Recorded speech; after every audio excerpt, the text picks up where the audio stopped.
Terima kasih Anda masih bersama kami. Saudara Polda Jatim resmi memecat dan menetapkan Aibtu LC sebagai tersangka kasus pemerkosaan seorang tahanan wanita di Polres Pacitan. Aibtu LC resmi dipecat dan ditetapkan sebagai tersangka setelah melalui proses sidang etik oleh Bid Propam Polda Jatim pada Rabu kemarin. Kabid Humas Polda Jatim menyebut Aibtu LC melakukan pelecehan seksual hingga pemerkosaan sebanyak 4 kali terhadap seorang tahanan wanita. Saat ini Aibtu LC telah dipindahkan dari tahanan khusus Divpropam ke rumah tahanan Polda Jatim untuk melanjutkan pemeriksaan oleh kriminal umum terkait kasus kekerasan seksual yang dilakukannya.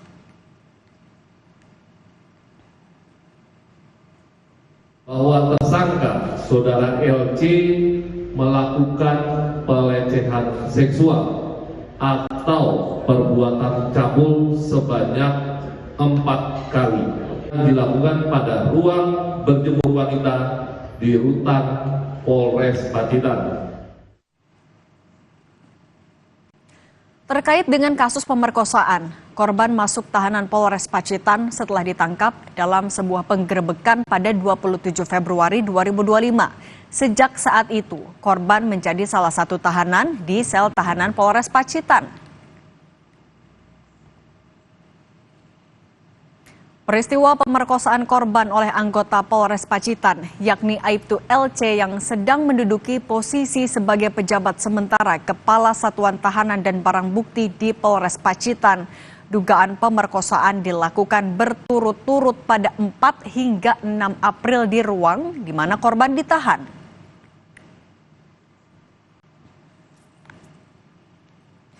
Kini proses hukum terhadap Aibtu LC telah berlangsung sekitar 1 pekan sejak laporan diterima Seksi Profesi dan Pengamanan Polres Pacitan serta Propam Polda Jawa Timur. Kasus masih tahap penyelidikan dan penyidikan internal. Aibtu LC kini resmi ditahan di tempat khusus di Mapolda Jawa Timur. Kita tersambung melalui Zoom dengan Ratna Bataramunti, Komisioner Komnas Perempuan. Selamat petang, Bu Ratna. Selamat petang, Mbak. Bu Ratna, 4 kali pemerkosaan berturut-turut di dalam sel dengan jabatan polisi itu atau pelaku itu sebagai pejabat sementara. Bagaimana Komnas Perempuan mencermati melihat hal ini? Saya kira banyak ya persoalan dari kasus ini. Pertama, memang semua tahanan-tahanan itu harus segera diaudit ya. Selama ini kan sudah banyak keluhan ya soal overcrowdednya tahanan, lalu juga perlindungan yang tidak maksimal ya, seperti CCTV. Apakah juga semua diterapkan ya CCTV, pemeriksaan, pengawasan gitu ya.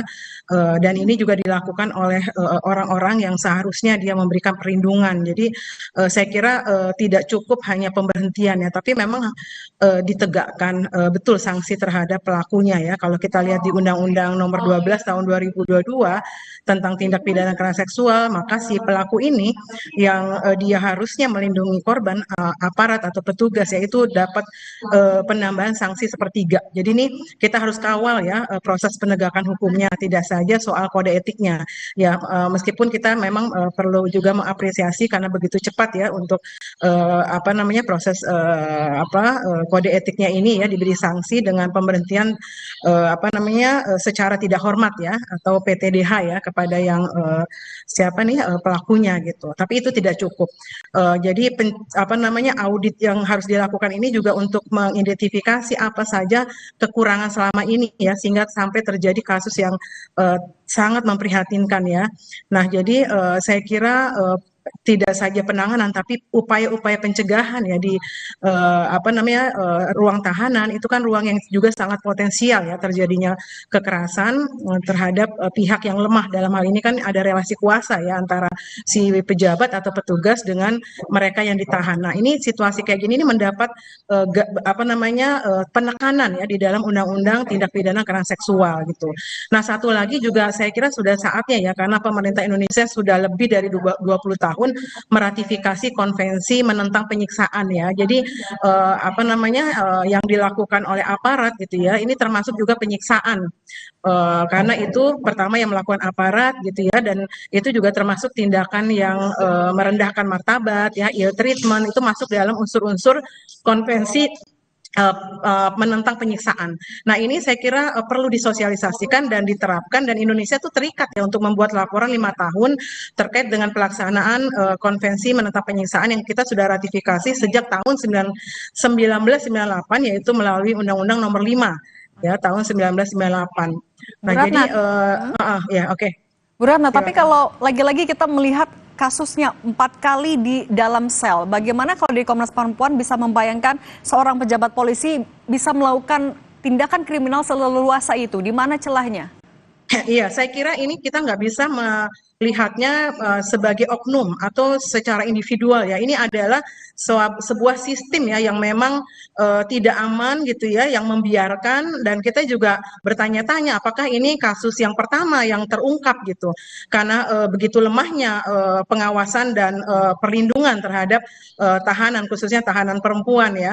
Jadi ini saya kira makanya saya menyampaikan agar perlu semua tahanan, karena memang juga sudah lama dikeluhkan ya kondisi yang buruk terhadap tahanan. Kebetulan juga di tahun 2023 Komnas Perempuan juga melakukan ya pemantauan dan menemukan situasi-situasi yang memang berpotensi ya terhadap adanya penyalahgunaan kekuasaan. Nah, Komnas Perempuan sudah melihat langsung ke lokasi, Bu, untuk melihat seperti apa? Iya, kebetulan waktu itu kita melihatnya, kita sampling saja melihatnya waktu itu di Papua dan NTT ya. Tapi ini juga kan keluhan seperti situasi yang buruk itu ada di mana-mana ya, dan jauh sebelum kejadian ini itu juga sudah muncul ya keluhan seperti itu dan situasi buruk yang dihadapi oleh tahanan perempuan ya. Saya kira ini semua ya harus tidak bisa lagi kita biarkan ya. Jadi harus semua dilihat ya, dan kita nggak bisa lagi melihatnya situasi buruk yang dikeluhkan tadi apa saja, Bu? Boleh dirinci lagi? Iya, situasi buruk kayak itu ya, tidak ada ruang yang aman gitu, tidak ada CCTV. Kalau kita lihat ya, itu perlu dipertanyakan. Itu kok tidak ada pengawasannya gitu ya. Kemudian soal semua sanitasi, semua hal yang memang harusnya diadakan ya di ruang tahanan ya. Jadi tadi ya, yang pertama tentu saja overcrowded-nya ruang tahanan, dan juga ruang-ruang yang aman gitu ya bagi tahanan itu juga saya kira juga tidak diberikan gitu. Tidak adanya ruang aman. Jadi sarana prasarana ya di ruang pemeriksaan dan tahanan.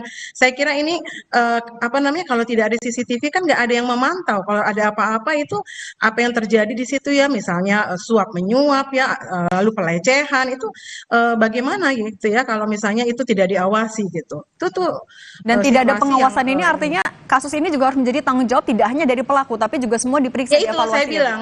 Iya, saya bilang ini sistematik ya. Maksudnya kita harus lihatnya bukan sekedar ini oknum dan masalah individual ya. Ini sebuah kebijakan ya yang tidak ada gitu ya. Upaya yang harusnya serius.